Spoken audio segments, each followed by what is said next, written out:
तुम्ही अजूनही कोणाच्या आधाराची वाट पाहताय का? संकट काळात एक गोष्ट लक्षात ठेवा, तुम्ही एकटे नाही आहात, परमेश्वर तुमच्या पाठीशी उभा आहे. एका गावात एक भक्त राहत होता. त्याच्या आयुष्यात एका मागोमाग एक संकट येत होती. व्यवसायात तोटा, घरात तणाव, मनात भीती.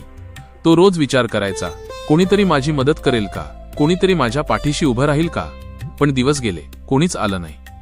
एक दिवस तो खूप खचला आणि मंदिरात जाऊन श्री स्वामी समर्थ यांच्या चरणी बसला. डोळ्यात पाणी घेऊन म्हणाला, स्वामी, मला कोणीच साथ देत नाही. मन शांत झालं आणि अंतर्मनातून आवाज आला, बाळा, तू लोकांच्या आधाराची वाट पाहतोयस, पण मी तर कायम तुझ्यासोबत आहे. तू प्रयत्न थांबवू नकोस, माझ्यावर विश्वास ठेव, तू एकटा नाहीस. त्या दिवसापासून भक्ताने लोकांची वाट पाहणं सोडलं आणि परमेश्वर माझ्यासोबत आहे या विश्वासाने कामाला लागला. हळूहळू परिस्थिती बदलली, संकट कमी झाली आणि त्याला उमगलं. संकट दूर करण्यासाठी लोकांची नाही, विश्वासाची गरज असते. म्हणूनच संकट काळात कोणीतरी मदत करेल या आशेवर राहू नका. परमेश्वर माझ्यासोबत आहे या श्रद्धेने प्रयत्न करत राहा.